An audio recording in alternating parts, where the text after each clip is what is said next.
place to be is living free in Tennessee. Welcome to Living Free in Tennessee, where we talk about building the life you choose on your terms. Today is Friday, March 20th, 2026, and this is episode 1126 of Living Free in Tennessee. I missed my usual Tuesday show this week because we've had a lot of things going on with the sheep, which we'll talk about today. And as usual, Tactical is late to the show because he always wants to get that one last thing done. Now, he's just walked in here and he's going to make a cup of coffee, and hopefully he'll bring me my cup of coffee, which is sitting on the coffee maker when it's done. Guys, in the live stream, do let me know if you can hear the audio, just because this is a new rig set up with a different computer from usual. So, and we're coming to you live from my living room today because things were not ready. Also, an observation, we'll talk about that later, actually. So today we're going to talk about a lot of sheep updates, but also I'm going to update you about my shoulder. And there was a pantry challenge question in our Telegram group that we're going to also include. And then some other things like the mushroom block update and that sort of thing. So that's what today's show is about. If you joined the show just now, just let people know that we are live. And Squeaks is in Tactical's chair. So she has, of course, made the live stream as usual. This, when you have a kitten around, it's super fun. So, but nobody's telling me if they can hear me or not. So I'm now worried that the audio is messed up like it was last week. But I'm sure somebody will tell me eventually. Anyway, before we do that, I want to thank two sponsors for today's show. The first one is the Wealth Steading Podcast. John Pugliano of the Wealth Steading Podcast puts out a show that's great. You can increase your financial literacy while doing stuff and listening to it. It's about 15 minutes long per show. Check it out at the Wealth Steading at wealthsteading.com. Our second sponsor of today's show is agristtaxadvice.com. I don't know about you, but I've been doing a lot of tax work in the last month, just to make sure everything's filed this year on time. And Agris Tax Advice always comes to mind when I'm irritated with my tax burden. And that's because he can look through your finances and help you understand what sorts of things you can use as write-offs, as well as how to keep more of your money in your pocket by how you structure. And he's very good at real estate, business structures, and also end-of-life planning. Should you have a trust, Tactical? Oh. Right. Why don't you know? I haven't had that conversation. Because you haven't talked to Matthew Sursley yet. Anyway, find out more at agristaxadvice.com/LFTN to sign up to get downloadable guides for just related to write-offs and other ways that you can maximize the money you keep in your pocket. So cheers. So now we're just getting into the show. Oh, featured event, dude. This coming weekend at Strong Roots Resources. StrongRootsResources.com is a wild edible walk. They're like, I don't know, $30 or something. You go out there and Carrie Brown will walk you through what's coming up and show you where it is, what it looks like. Andy knows what you can do with it to eat it or to use it for medicinal purposes, that sort of thing. This weekend, that's in the Knoxville area, StrongRootsResources.com. His wild edible walks they're the bomb, man. They're so good. He does it at my spring workshop every year, but he also did one this fall for the farm to table dinner before we had the farm to table dinner. And I learned a ton, and I'm already into the wild edible stuff. But I learned a couple of things I didn't know that I now know that we can then play with culinarily, which is sort of fun. So I want to have him out here to do it quarterly, but he's doing them pretty much, I think, like 4 to 6 times a year at Blueberry Hill Farm in Knoxville area. StrongRootsResources.com if you want to take the wild edible walk. Okay, now it's time for the actual show stuff. So, you know how at the end of the day, when everything's done, it's dark outside and we sit down. What do I usually ask you? Right now, if there's any babies. Well, yeah, what else do I ask you? Do you want a kefir? Oh, yeah. Do you want a kefir? Oh. Cheers. instead of a cocktail at the end of the day, we have milk kefir with just a little vanilla on top. And it's sort of like time to relax. It's like a signal for us at night. And I thought you could use one this afternoon after I talked to you about 10 minutes ago. Was I right? This morning was a slog. Mm-hmm. So, guys, it's birthing season for the sheep, which means lots of things happen. And we've had lots of things happen. And are you exhausted? Yeah. I'm exhausted too, because we've made a choice here because our flock is so small that when there is an issue that we can help with reasonably, like a lamb not getting enough milk from its mom, we need to cull the mom long term, but she can still make a good mom. And also we will help the lamb stay alive, right? I'm still hoping not to have to cull that one. So what happened is the first lamb ever born on my property is Cloudy. So we like her. Cloudy had 2 babies in the snowstorm this week. And one of them looked a little punky. So I was like, let's get her to the barn. So we moved her to the barn into a stall so she could just be in a sheltered area alone with her sheep, bonding with her babies. And one kept looking punky. Mm-hmm. And then Tactical went over. Did you call me over, or I went over with you? Oh. No, I went over there, and it was like, no, I was over with him at night to do one last check because that lamb was looking punky, and I was worried we were going to have hypothermia. We had hypothermia, and I could tell because I put my finger in its mouth, and it felt colder than my finger. My finger is 98 degrees, basically, which means, the core temperature of a lamb should be like 102 or whatever. And so I put my finger in its mouth.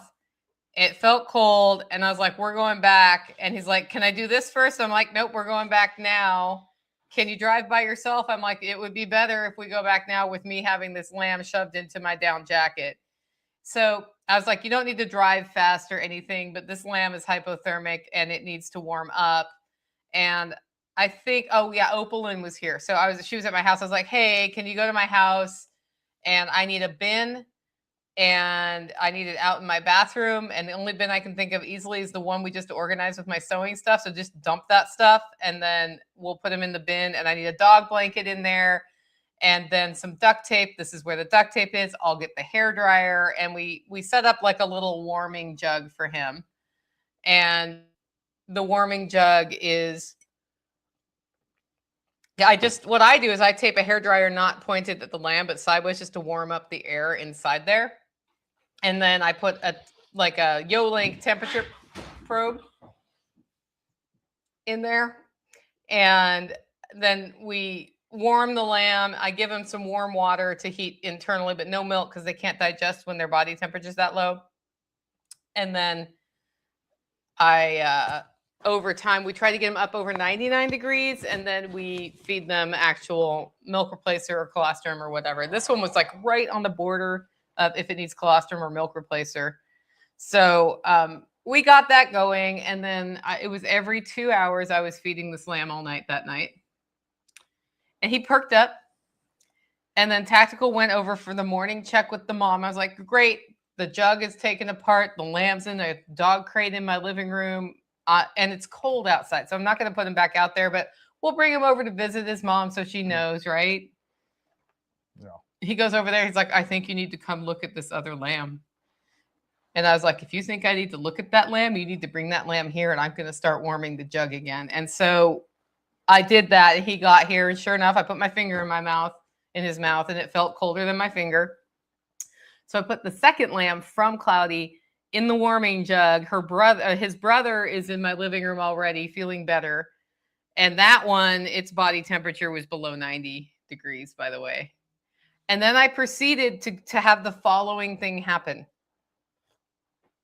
The one thermometer I'd been barely eking along stopped giving me body temperature. And what I'm trying to do is see the body temperature, right? So I get the second thermometer. Nope, no body temperature. It also stops working. I look at the batteries. None of my batteries will hit it. So we get a third thermometer. Does that work? No, it does not work. So we've gone through 3-4 thermometers at this point. I used the meat probe. The meat probe worked, but there was actually a 5th thermometer in the mix that had been discarded the day before because it didn't work. So the 2 is 1 is none theory is totally wrong when it comes to stupid, crappy digital thermometers that you stick up an animal's butt. Correct? Mm-hmm. Yeah. So I was flying blind with no thermometer at this point with this animal. And the good news is I've worked with other lambs that are hypothermic, and I noticed that when they start like holding their head up and starting to want to get up, they're about 99 degrees to 100 degrees. And so going purely by feel on the second one, I started giving him access to milk replacer when he was like holding his head up, and I could put my finger in his mouth and tell that his mouth was a little bit warmer than my finger. That's how we did it this time. And he pulled through. I put them both in the crate overnight, and his brother had contracted Clostridium, I believe. We're not exactly sure, but we think so. Which his brother was fine when I put him in the crate, but then later he started basically having bloody diarrhea. And when I looked up all the symptoms, that's what we think he had. So we separated them again so that the other one wouldn't get sick. Meanwhile, we're like, but why did this happen? Because lambs go hypothermic for 2 reasons. Well, 3 reasons. 1, they get separated from mom, don't get regular access to milk, and their body temperature drops until they die. Right? Mm-hmm. Yeah. Second reason is mom's not giving enough milk, they don't get access to milk. Third reason is they just have some sort of a genetic problem that did it. So, lambs born in the deep of winter at 10 degrees will do just fine with all of the right nutrients. Yeah. If there's like a strong crosswind or something, that actually could kill them just because they don't have enough time to get dry and warm and all of that stuff. But these guys were sheltered, dry, and not warm because they went hypothermic. So I was on another 2-hour cycle that night, but I pushed it to 3 with those guys. And I became aware in the middle of that night that the one of them was sick, separated them, cleaned out the dog crate, put the other one back in the dog crate. But also in the interim, we had discovered mom was not giving enough milk. Like we could barely milk her to get milk out of her tits. But it didn't look like mastitis. So I was able to milk by hand. And here's what the thing. Homestead networks are really important. I have a Facebook group on Facebook called Homesteader Connect that is intended to connect some of us in this area, because having homesteaders nearby who can help you is super important. And in this case, we realized because my right arm from last week's accident is not, it was seriously not useful when this was happening. It's a little, I've gotten some mobility back today. I was having the milk like left-handed or like two-handed because I didn't have the strength in my right to do it. And so I was like, man, it would be great to have a milking machine. So I was reaching out to people I knew who had milking machines. Do you have one? Are you using it? And Sherry had one she wasn't using right now. So she met me and dropped off the milking machine so I could like hook that up, because our theory was if we get the milk flow going, the completely engorged udder of this mama would chill out a little bit, but also then there's more milk for the babies. And I had, the first time I milked her, I got about 2 ounces out, but every milking after that, we only got about 1 ounce out from both tits. And one of them was not even doing it. Jenny is here. So she's a massage therapist. And she was saying it almost feels like there's a clogged duct in there. So this is how milking went. Tactical's holding her head. Mama is basically cooperating with us, right? Like, until you hit something. If I would hit something that hurts, she would stamp all over his legs. So he probably has little sheep hoof marks all over him at this point in bruising, right? Maybe, probably not, but maybe. Or she'd try to run away.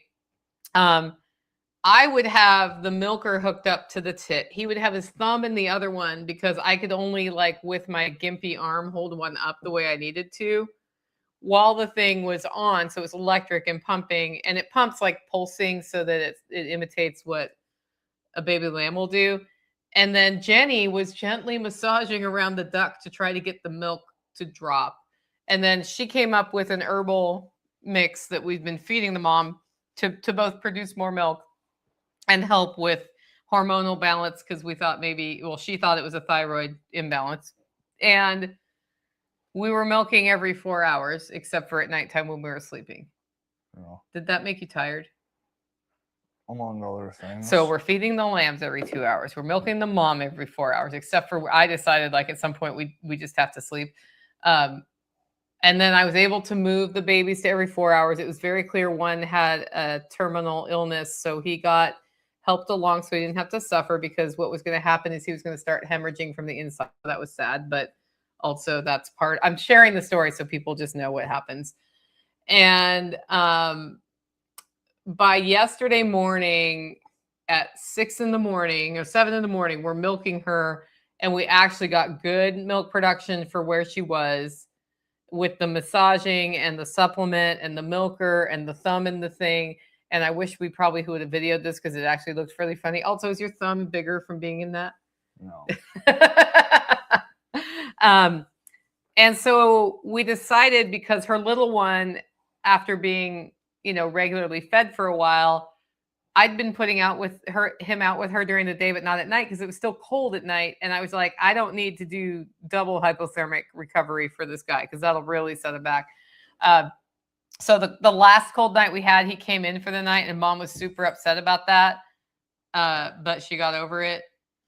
And as of yesterday morning, I fed him a bottle so he was warm, and it was still mid-30s, upper 30s in the morning yesterday. Yeah. Put him out, and he's always trying to suckle on mom when he gets there, which is good, because if he can get milk out of mom and we don't have to use the milker, then that's better. And ever since then, he spent his first night outside with mom. It's been fine, except we are supplementing him with bottles because she's not making enough milk. Yeah. So today he went 7 hours on accident, which has also led to the chalkboard we're using to organize now has like lamb, colon, and a time, and that time is when it needs its next bottle. Have you even looked at that yet? No. Go look at it. Go see it. Go file it in your visual memory. You don't want to? Not right now. Okay. Because the reason he had noon in his head, which was never a time today. And yeah. The next time was 9, and the next time after that was 5 hours after at 9. It was going to be 2. 9 and 2. That's what we talked about in our morning meeting. Oh. And then I was like, I have to go to the doctor. So you guys are on the 9 o'clock. And you said, okay. Also, bottle lamb gets fed today at 12 and 4. That was before the meeting when we decided he could go 5 hours. That was what I remembered. Right. That's why I have instituted the chalkboard, which you need to look at. Okay. Okay, I'm just saying. 12 o'clock was a valid number at one point in the day. But then we changed our mind. And the reason we were doing that, guys, is we want him to get all the milk out of her and not just get excited about the bottle. And the good news is he would prefer to nurse over bottle, but he really likes the bottle too. So now I have a temporary stall in front of my house under Taj Mahal. I have Cloudy, who you can probably hear right now. Cloudy. Yeah, out there. She voices her displeasure anytime a canine gets too close to her or her baby. Well, she's gotten really protective of that baby. She does not like squeaks. Squeaks! Right? Hi, Chestnut. You got an eye open. I got an eye open. And Squeaks! She doesn't like squeaks at all. She'll like charge squeaks. And see? That's what we're doing. And I think she'll be here probably for another few days. So I was like, I'd like to move her back to the pasture and just feed the baby the bottle in the pasture so he can run around and be in the sun and all those things. But we need to get off a cycle where it's 4 to 5 hours between feedings and onto a cycle where it's 6 to 8 hours between feedings, so that it's not driving to the pasture in the middle of the night all the time to feed the animal. And the reason is that the reason I gave Tactical a kefir is he's dead on his feed exhausted. I am dead on my feed exhausted from all of this. And I think we have another 2 days to finish the shift with this lamb. Yeah. So the good news is when there are 2 of us doing this, like last night he took the midnight feeding and then I took the 4 a.m. feeding. So then he could sleep from midnight to whenever he got up. And I was asleep at 10 o'clock last night until 4 o'clock. Well, I wasn't asleep till 4 o'clock because I actually started the bottle at 11. I started the bottle early because I was falling asleep. I fell asleep at 10 and then woke up at 11. And I'm like, I'm just going to start the bottle now and it will be hot at 12 when he gets here. Yeah, I wasn't sure if I was coming up to give a bottle or start warming a bottle. You want to go outside? Yeah. But it's like when we get into that cycle, it's fine. But for much of the week, what he's also doing, we still have 2 ewes that are pregnant. And he keeps running over, before bed to look at them because if there's a problem, he'd like to be aware of it. But also it's kind of fun to watch the babies. But we're just checking in. So there's lots of checking in at the pasture on top of all of that. On top of the fact that up until this afternoon, we were running at 5 paddocks set up. You had dogs, sheep. And the next one for the girls. And you had the next one prepared before but with nobody in it, right? Mm-hmm. Yeah. So today, and so we were keeping the dogs separate from the moms giving birth because we've had some issues with the dogs and moms giving birth. And so we don't want them in there with them. But then once the lambs are there, the dogs are fine. So now the dogs are with all the moms who have given birth, which is good from a coyote protection standpoint. And then the 2 who have not given birth and 1 with Mary, the lamb, that one is there together. And there you have access to the barn. So we can bring them to the barn if we need to bring them to the barn easily. Hopefully we don't need to bring them to the barn after birth at this point. Like the good news is the weather is not supposed to be stupid right now. And so it'd be great if they would just give birth now. The other thing that happened is I realized that the way we were milking them all, I had never thought I would be milking sheep. Okay. And I'm not planning to make a sheep milk dairy, but it was looking like I was going to need to milk this sheep for like a week or more. And it's not feasible for 2 of us, 1 to hold and 1 to milk every 4 hours or every 6 hours for a whole week. And so I put out on Facebook, I was like, hey, does anybody have a milking stand I can borrow so that we can get her on the milking stand? And that takes some training, right? But then her head is in a head gate and he doesn't have to hold her basically. Probably still have to do a little bit of holding, but not like what you were doing. She doesn't have the capability of bolting forward. Yeah, she can kind of kick and stuff, and there are other things I can do. So I didn't expect anybody to say yes, but again, homesteaders help each other and farmers help each other. And so I got an answer back from Jenny Drake from Peaceful Pastures. And if you know anything about that farm, they were a regenerative meat farm for like 20 or 30 years. And they distribute meat all over Tennessee. You can order it.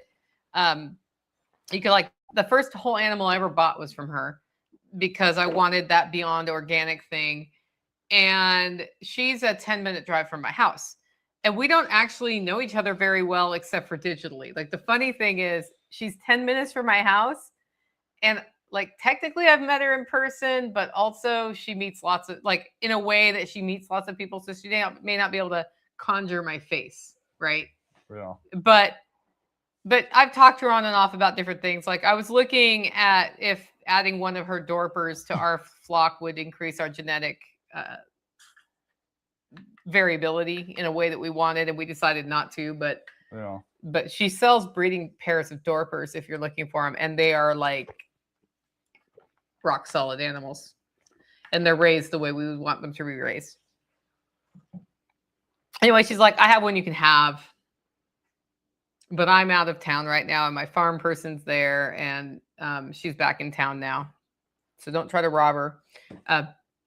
But so then Mom went over and picked up the milk stand, which had been in her barn for a while, and it's all ready to go now. So Valerie came today. She like hosed it all off. We sterilized it. Not that we expect it would have a problem, but just in case, we don't want to introduce any bacteria into the animals that are stable. So that's all ready to go. But think about that, guys. Like somebody who's basically met me once and has seen that I homestead online, who I've bought stuff from, but like doesn't know me, is like, yeah, you can have one. I've got an extra one anyway. That's what homesteaders do for each other. And I think it's important to think about that and be thankful when it happens to you, but also when you're able to do it for somebody else, do it. Like that's how we build the kind of community we want to have, I think. Yeah. And I'm really like thankful for everybody, for Sherry, for Jenny, for anybody who talked to me, like Farmer Katie, who talked to me. Like I talked through what we were doing for this whole thing because I was really having a hard time figuring out if it was mastitis. Dr. Mitchell talked to me on the phone a bunch. Still hasn't come out here. Dr. Mitchell's great. She's a vet. She will come to the pasture, but she's also retired now, so she doesn't want to come to the pasture. And you know, it's only going to be if I have no other option that she would like try to figure it out in her schedule, I think. But she's super nice. I can also take a sheep there. Yeah, we've taken a sheep to her instead of her coming here. And she'll like just talk me through stuff. And I really like, I'm thankful she does that because she empowers me to take care of things. Like we are now afraid one of our sheep may have a disease that's hereditary. And in order to find out if that's true or not, we need to take a blood sample by putting a needle in its jugular vein and pulling blood out. And I was like, Dr. Mitchell, I've never done that. She's like, well, I can come do it. And I was like, can you like show me how though, so that I can do it in the future? Because at this point, when I'm looking at symptoms, I'm thinking we may not have that, but I think it's the responsible thing to do to just double check on that animal so we know, and then go from there.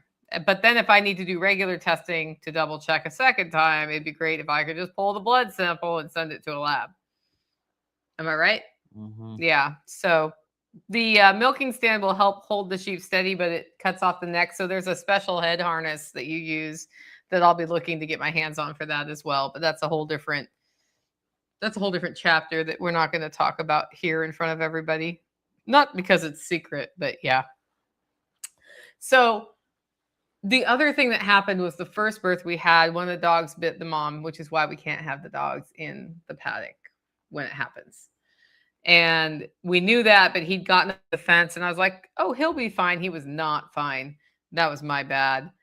And a head gate would be helpful for a blood draw. Yeah, exactly. There's like that head only, it like holds here so you can get to the jugular.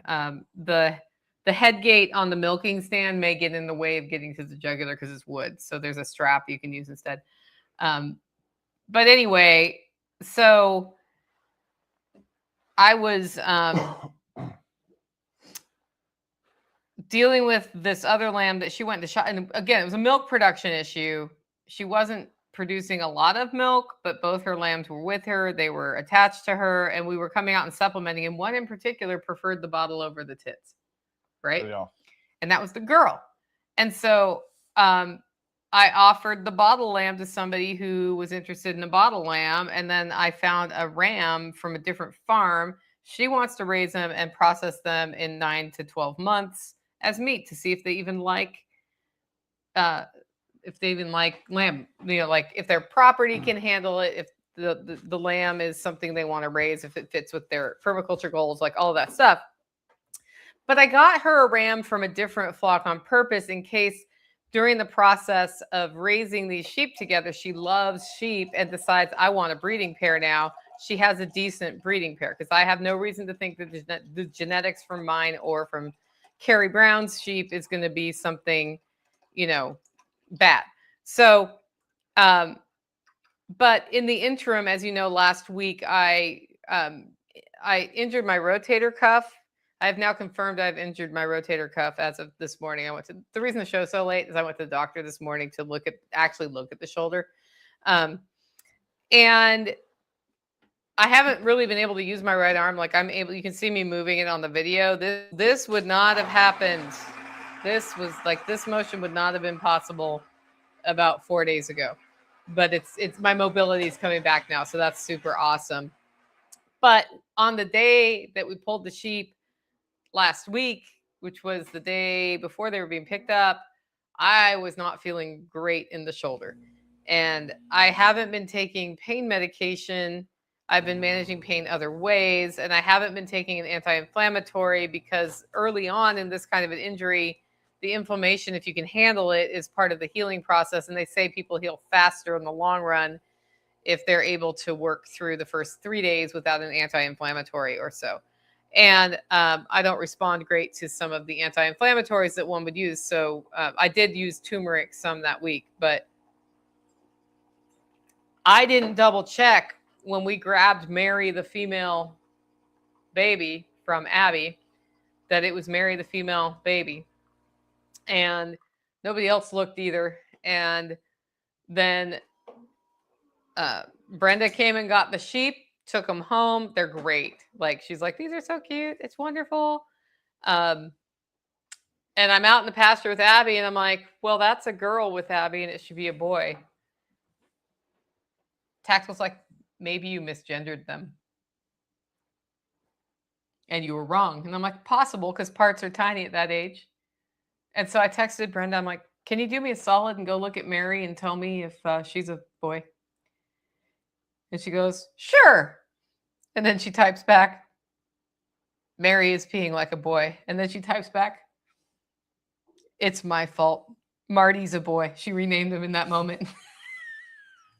And I said, well, now you're raising Marty. I'm going to make sure Mary's as friendly as possible. We can switch them in about 6 weeks when they're weaned, so you can have a girl and boy.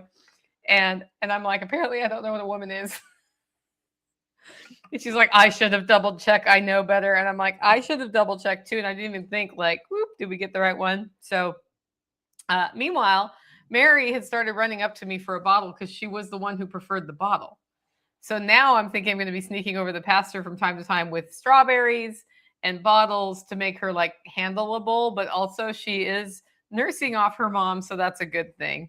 So that's like, we've had lots of sheep hijinks. But if you ever buy an animal from me, and I tell you what the gender is, just I would say double check in case I mess that up. No. Yeah, that was a good one. I was like, no, that did not just happen. So the shoulder update is this, guys. So last week, like I rolled the four-wheeler. I did not get hit by the four-wheeler or anything, but I landed on my shoulder and it was sore when I was doing last week's show. But also, I didn't think I was that hurt. I didn't think I'd broken it. And I have confirmed I did not break it. But it was getting like, it was very inflamed. And so what I was doing to control, I was like, well, if I go to the doctor now, they're going to tell me that until the inflammation goes down, they can't really do anything. Probably. If I go to the ER or urgent care, they're going to refer me to an orthopedic surgeon. So as a cash paying medical user, I figured I could just go straight to the orthopedic surgeon. So I called the group in Cookeville that was most highly recommended for this and told the lady on the phone, I was like, I don't know what kind of appointment I need, but this is what has happened to my shoulder. I think I need to see an orthopedic surgeon.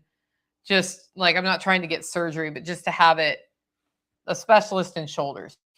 And it's not like something I feel like I need to come to urgent care today for. And then she asked me some questions about my level of pain.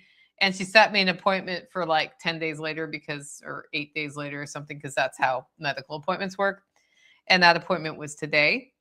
And it's at a place that does imaging and so like the MRI machine is there, the X-ray machine is there. So I don't have to like go and then go across town and wait another week and that sort of thing. So I had been to this place one other time and hated it. Like, they did not treat me well. Like the bedside manner was bad. And I decided, okay, I'm going to put that aside and just give them a chance. And they were great today. So I had one little tense moment at the beginning. And then I thought, like, the only person I can control in this communication is me. So I'm going to just explain my perspective kindly and not seem like I'm trying to bulldoze anything. And the person responded really well. I'm like, this is my perspective. This is where I'm coming for. This is what I'm looking to achieve. And these are my concerns that I'm hoping we can take care of along the way. And she like instantly changed. Like, I didn't have a big, like, hey, you ticked me off moment. I just let that pass. So I'm just saying that in case you ever get, I don't know, triggered or set off wrong with somebody in that situation. Sometimes not reacting with anger at that moment helps. And then I think she set the stage with the doctor. He was great.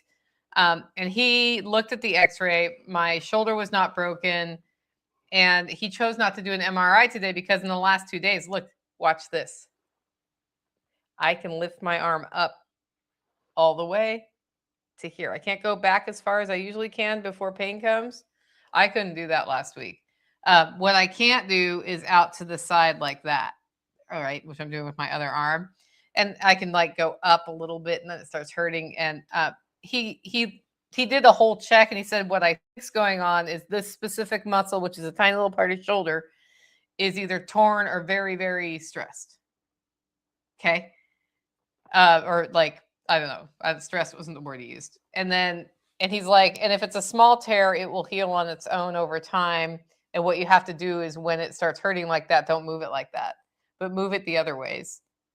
Yeah. And then this muscle here that I can't remember the name of right now because I'm in the middle of a show is also inflamed. So he just told me he wants me now on an anti-inflammatory approach. And then he said, use it. If it hurts a little bit when you use it, that's okay. Like it hurts a little bit here. So I'll do this motion, so I'm keeping some mobility, but I want to keep, when this muscle up here, like the little muscle that holds the ball of my shoulder in, when it's torn or, I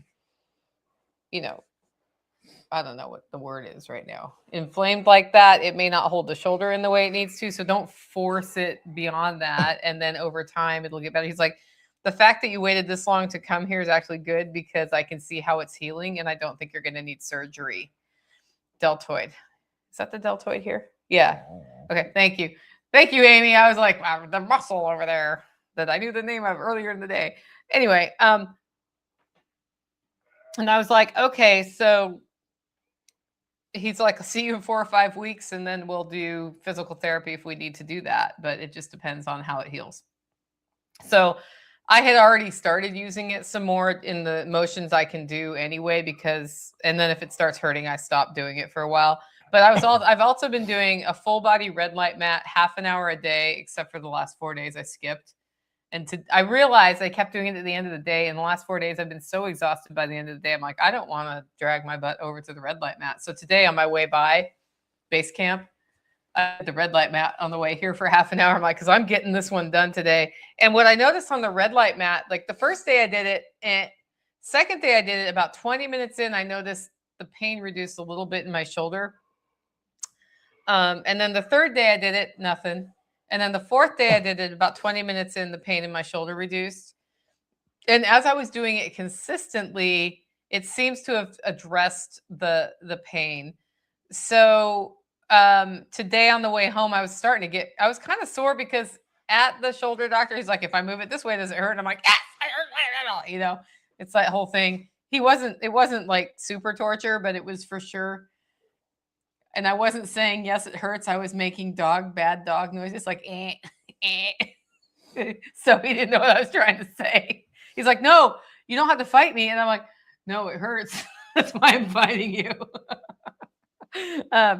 But yeah, so I think it'll be fine over time. And I'm just like learning. The hard part about something like this is having to learn to have everybody help you do all the things.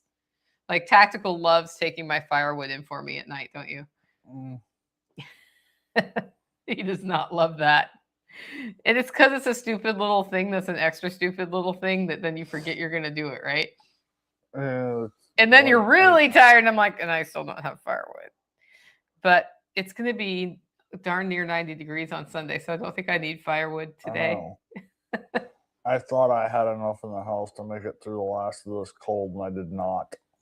Did you take some of mine or did you have more? No, I mean, I've got more. I just didn't have it in the house. Yeah. But, a nice thing about having at least 2 people on a homestead is when something like this happens, you can kind of readjust. The bad thing is I'm not pulling my weight anymore.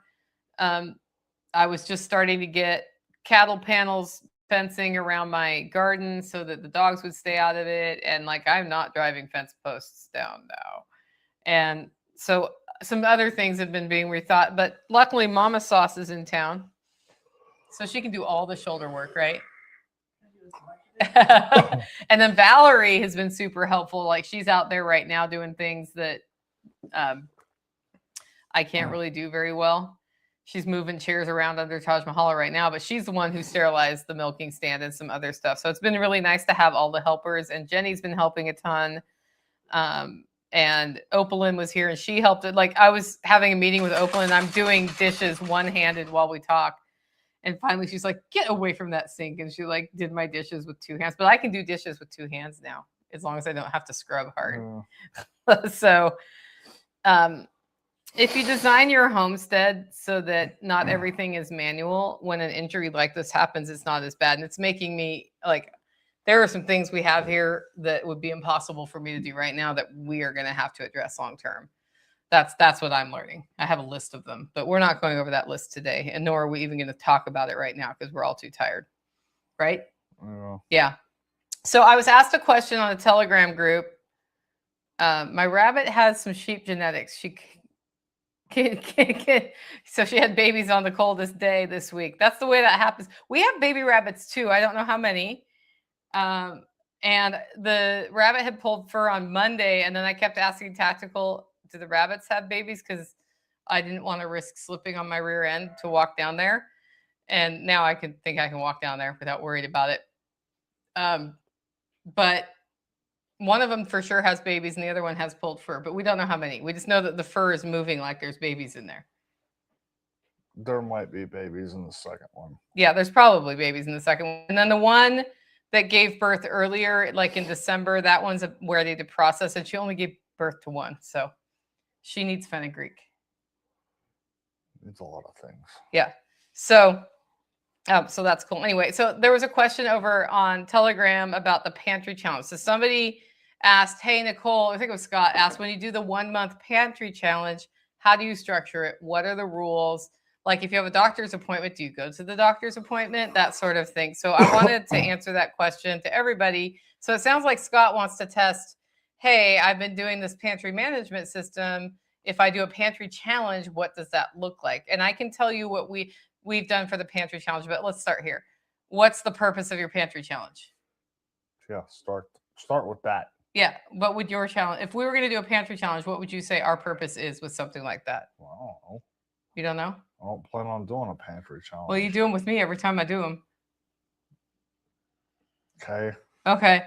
Well, so when I do that, I'm like, okay, I have this system where I get things in or I produce things and they're stored, and then I have long-term storage and shorter-term storage. And when I use something up, I take it from long-term storage. I write on the shopping list that it's time to reorder the thing.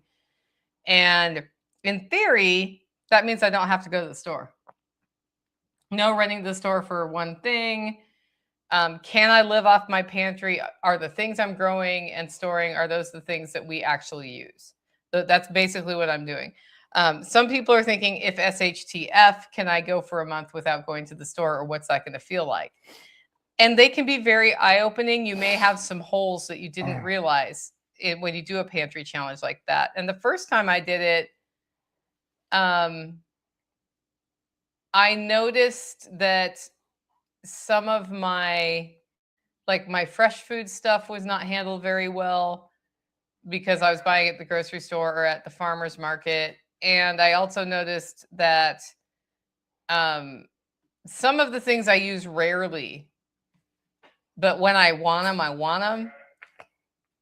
Like, do you have any curry? Mm-hmm. Okay, like curry. I don't have any curry. I have curry powder, but I don't have the Japanese curry I want to put in that pot over right after this, for example. And so I've become dependent on asking that question to Tactical. Do you have any curry? And he goes, every time. So he has that under control. Okay, but so I will restate my previous. I guess I have technically done a pantry challenge. It's called I'm a redneck that lives in the middle of nowhere. I don't like having to leave the holler. So leaving the holler every 2 days because I need to go buy a can of coconut milk from. No, I'm not going to do it. So I have a lot of long-term storage stuff. Yeah, and Amy says pressure test the system. That's actually true. Like pressure testing the system is great. You may notice that your gas can collection doesn't have enough for just running your yard equipment for a month. Like there's all sorts of things that can come up when you do this. I think some of my favorite lessons from past pantry challenges was Clydesdale Farm. You know them? Yeah. Yeah. Car nuts. I didn't know what car nuts are. Car nuts is this thing of nuts that she keeps in her car so that when she's picking up kids or whatnot and somebody gets hungry, they get handed the car nuts. And if you don't stock enough nuts, you don't have car nuts. I've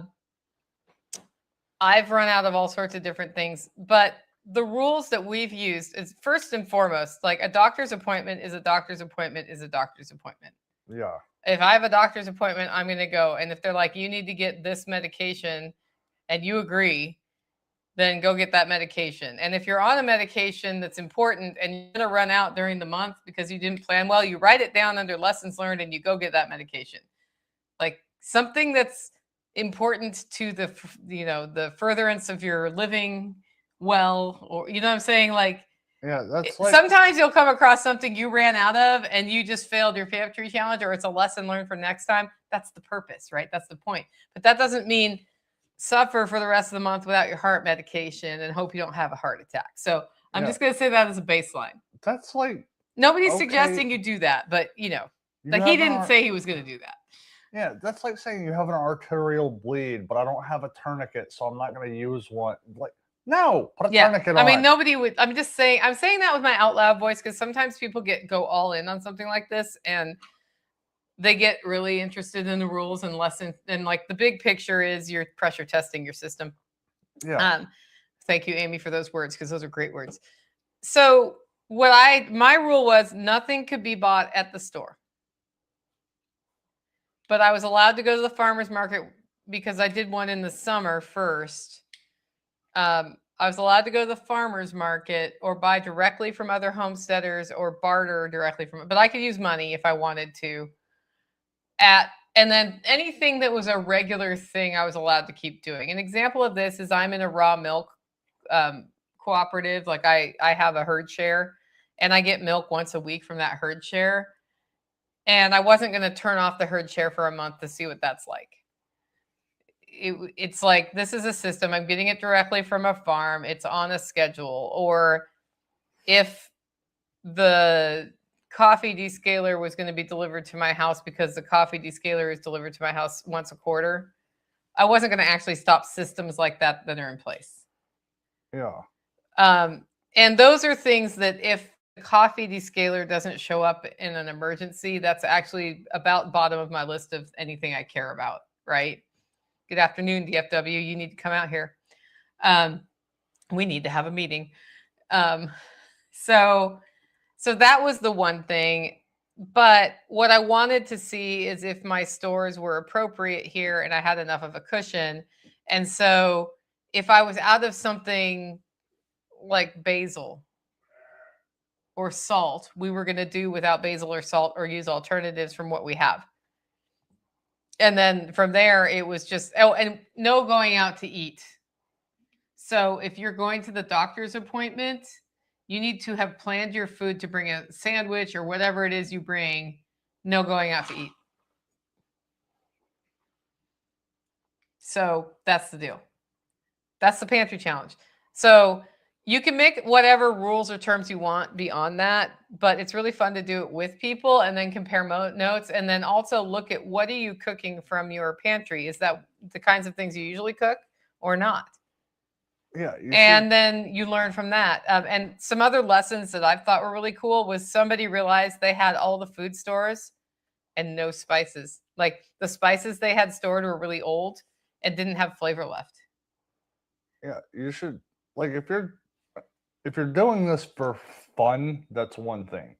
Then you treat it like a challenge and it's like, okay, I don't have parsley. What can I use as an alternative? That's one thing.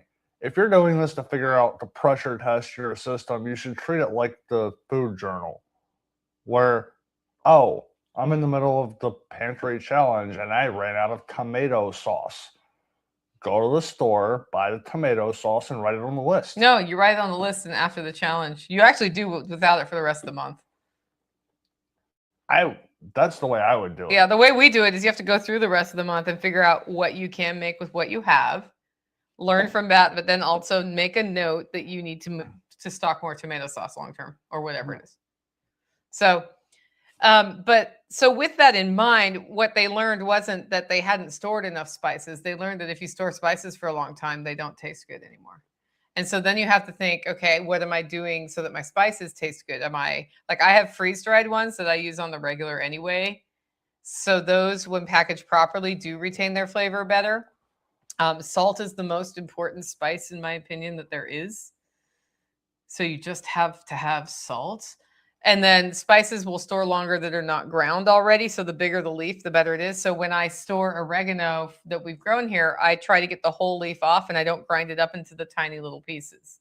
Like when I cook with oregano, I take a handful of it and I do this to grind it up and then I put it in the thing. So what do you call it when you just store the herb on the plant? You can't call it oregano on the hoof. I call it oregano on the hoof. So that's the other thing. Refrigeration is really important if you eat meat, unless you're storing your meat on the hoof. So you start seeing ways you can make it better. And if what you have is an apartment in the city, like you're not going to be storing pigs in the city, probably on the hoof. But and think like if you're storing spices, you want them on a rotation so they don't end up being like 5 years old and never used, and they just sort of taste like, as my mom would put it, they taste like grass. That's one of my favorite quotes when I gave her an herbal tea. Tastes like grass, and she drank the rest of the tea. So I mean that was a good lesson. Some people learned. Like what I always learn is two things. One, I don't have fresh vegetables coming from the holler. Then I miss them. So like this winter, we've been buying fresh vegetables at the store. Full confession. There are fresh vegetables I got at the grocery store yesterday or the day before. No, it was yesterday. And we're eating those. We're not growing those. But also lettuce, it's time to harvest. It's time to do the first lettuce thinning in the garden. And this year, I started lettuce inside and transplanted it, and I also direct sowed the seeds. And the direct sown lettuce went through the freeze that we had with absolutely no row cover on because there was so much going on with the sheep. I was like, sheep are more important than lettuce plants, and I'm tired, and they can just whatever.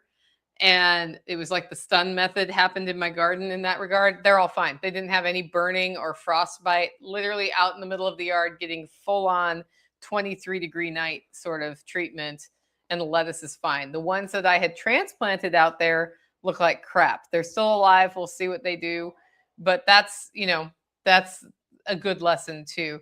So having more ways to get fresh stuff for me in the wintry months is important if I have a situation where I genuinely am not going to be able to get to the store for a long time, which is why we know how to grow lettuce inside and sprouts inside. And then you just suck it up and you eat your green beans, basically, and your frozen stuff. So, but every time I do a pantry challenge, I unravel a different layer. Like last time I did it, it was some of the soap resupplies needed further depth. Some of the soap resupplies had too much depth. I was like, there is way too much laundry soap here. And so it was forbidden to buy laundry soap since... I haven't bought laundry soap since like January of last year. I don't know when the last time I bought Dawn was. Well, that's because I buy Dawn on a cycle, and when it's low, I restock it. And you say, "Do you have any Dawn?" And I give you Dawn. I have not asked you for Dawn. You have in the last 2 months. What? Yeah, you said I need Dawn, and I handed you a thing. I probably need it for something specific to use, like right outside. Okay. Yeah. Like. I bought 2 1-gallon jugs of Dawn a couple of years ago, and I haven't finished the first one. Yeah. I go through more Dawn than he does because we eat up here and not at his house. I use it more for cleaning out mixing trays and containers. And he has a little like pocket Dawn Tactical carries a pocket Dawn when he knows he's going to need it. It's like this big. It's a little shampoo tube. No, It's the cutest little pocket Dawn I've seen. It's actually one of the little Purell hand sanitizer bottles that you can put the little carabiner on. Yeah. And I think I specifically bought that one, dumped the hand sanitizer out, and put the Dawn in there. So just so you know, rednecks carry pocket Dawn. If I need it. I mean, I did use it on the trail. Mm-hmm. When I hit that poison ivy. Yeah. And then, like the other day, we were going over to the pasture and we were possibly going to need it for something. So you got irritated that I was running down to the cabin. I was like, I'm going to be 10 seconds. I wasn't irritated. Well, I was like, just let me know. Because sometimes he goes to the cabin and it's like 15 minutes later and I'm standing outside. I'm like, let me know when you're ready. It's too cold out here to stand out here waiting for you. I was like, it's going to take 10. That's what I was grabbing. I grabbed his pocket Dawn. I grabbed that off of my bathroom sink, shoved it in my pocket, and went to the pasture. Oh, so you turned it into pocket Dawn. Oh. We should sell pocket Dawn at the general store. Okay. I wonder if I can get this without buying it with the Purell in it. I wonder if you can just get the bottle.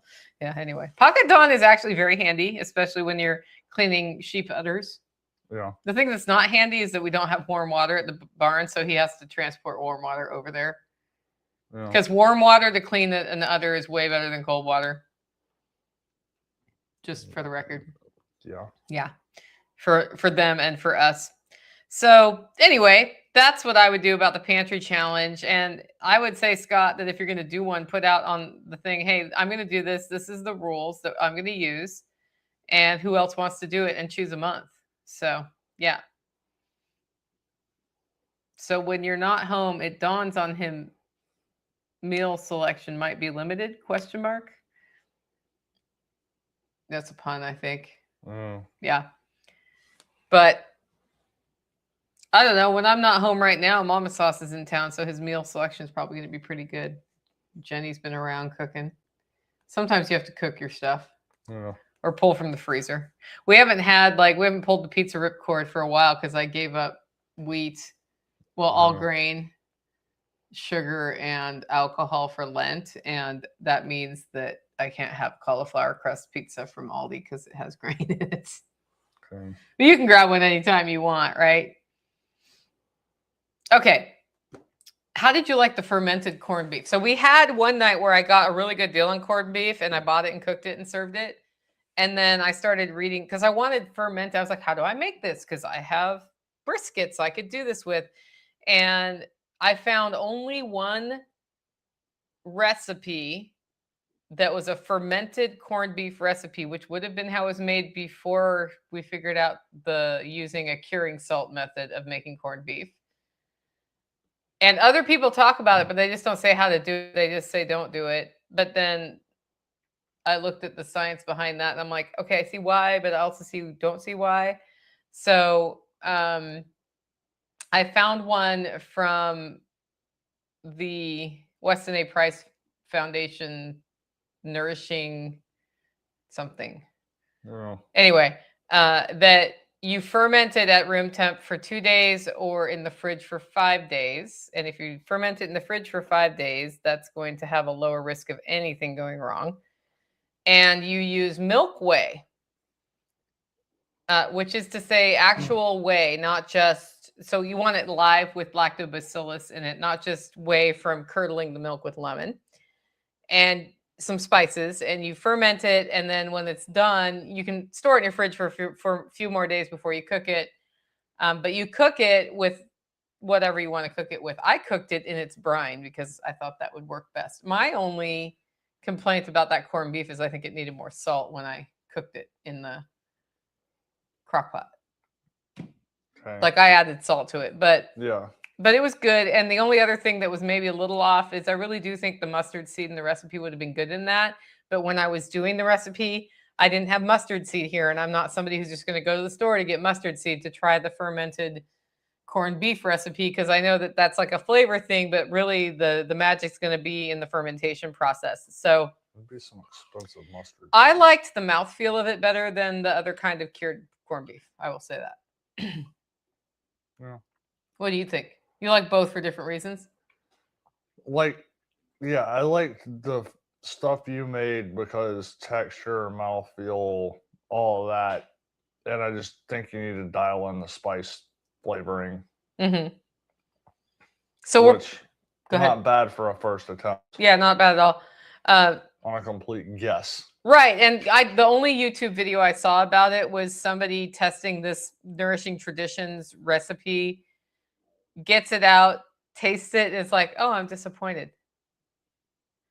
So then I think what happened, she's like, well, it was an extra acidic way too, because I used lots of lemon juice. So what she did was curdle and milk with lemon juice, not use a live culture. I also added a little bit of sauerkraut juice in there when I made the brine, because it's like I was like, well, that's not going to hurt. It's just going to add some depth of flavor. Yeah. So yeah, so we're going to do a bunch of that. Like the rest of the brisket's going to be turned into corned beef. I will ferment it in my fridge for 5 days, not on the counter for 2 this time. I did it on the counter for 2 because it was faster and I was impatient. Yeah. But we'll make that available at the spring workshop then. That's one of the things I'm serving at the spring workshop. The reason I'm not worried about botulism on that guy, by the way, guys, is that I pressure cook it when I'm done. And if you've... Wait, botulism can't survive a pressure cooker? The toxin will break into its core components if you do that. But like also the thing that needs to happen is acidification of the meat before anything that's in it might wake up and create a toxin, which is why you ferment it and salt it and all of those things. But in the off chance that something got through, also it's pressure cooked. Oh, I'm pressure cooking. You don't have to, but I'm pressure cooking it. Yeah. You could boil it too, but you know, there is debate about if a crock pot gets it up to the right temperature, which is depends on the crock pot, right? So that's just like, I am careful with food pathogens about things, but yeah. So we'll make that and then it'll be great. My mushroom blocks are ready to go in that mushroom tent, which needs to move somewhere. And then we will... Have you noticed that some of the plants are growing through the shelf? No, I haven't. That's your holy basil. Oh, that can probably go in the ground somewhere. Yeah, I probably could. So we're going to do some transplanting this weekend now that it's hot. And I was going back and forth on if I put my brassicas out or not, but I think I'm just going to let her rip and see how it goes. Maybe keep a couple back in case they get sunburned. But the red buds are out. The wild mustard is blooming, and I'm going to direct sow beets, and I'm going to probably do another row of peas if it looks like the peas are not looking great. And then I'm also going to do another round of carrots in the bed that's out where the lettuce didn't get burned, because there's a couple carrots, but they're looking sad. The ones that were under Taj Mahal in the AP, they look great. So I don't know.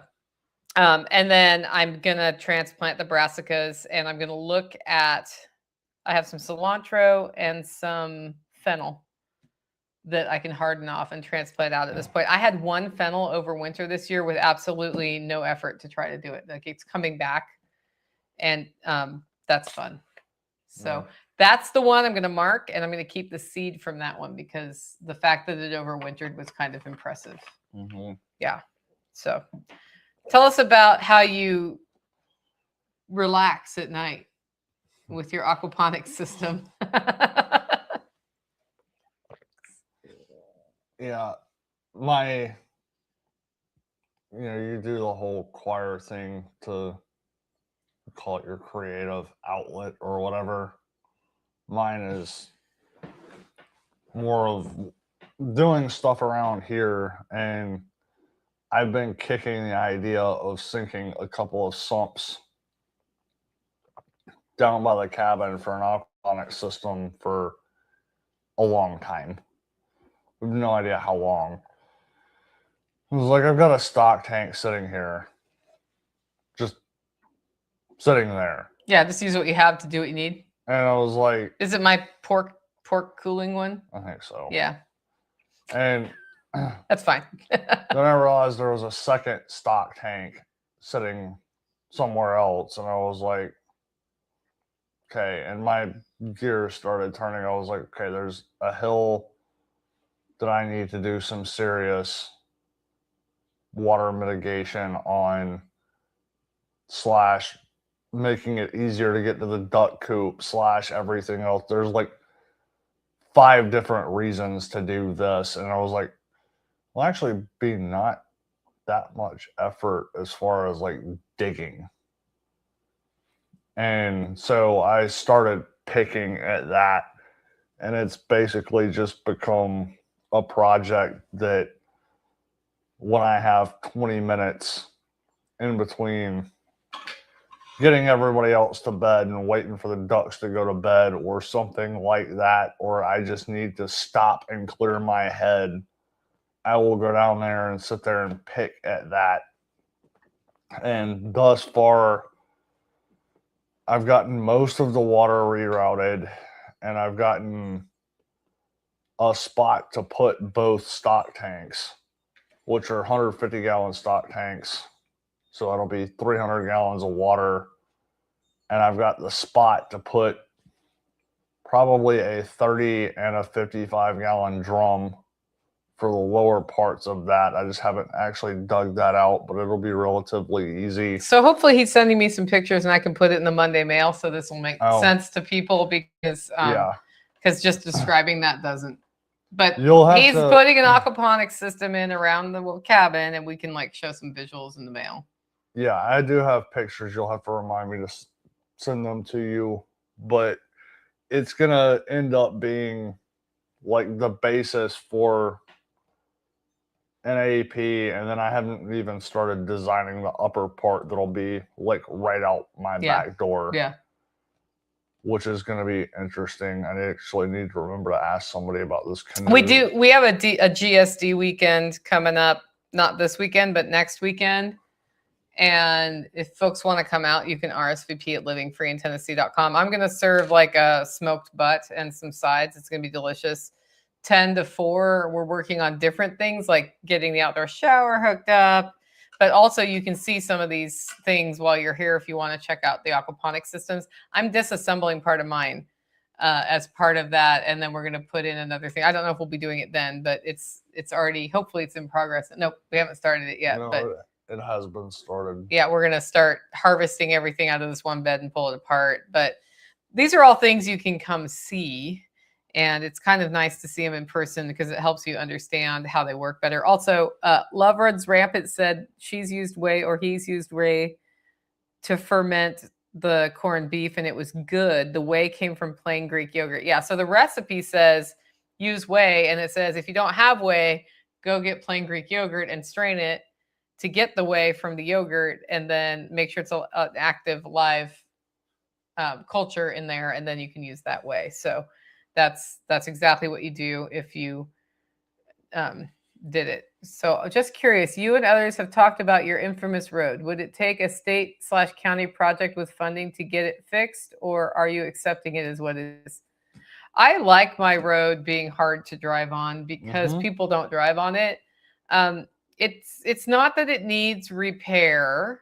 It's that well, they don't always fix potholes, but there's a very steep hill on one side that when you go down the steep hill, it looks, and it's a narrow single lane country road. You just are like, what if I come across a car? Like, what am I gonna do? And it's just not something you want to go speeding down.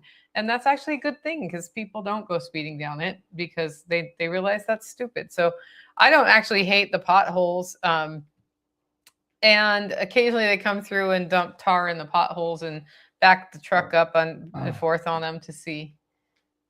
I'm not going to say that you couldn't do 55 down this road.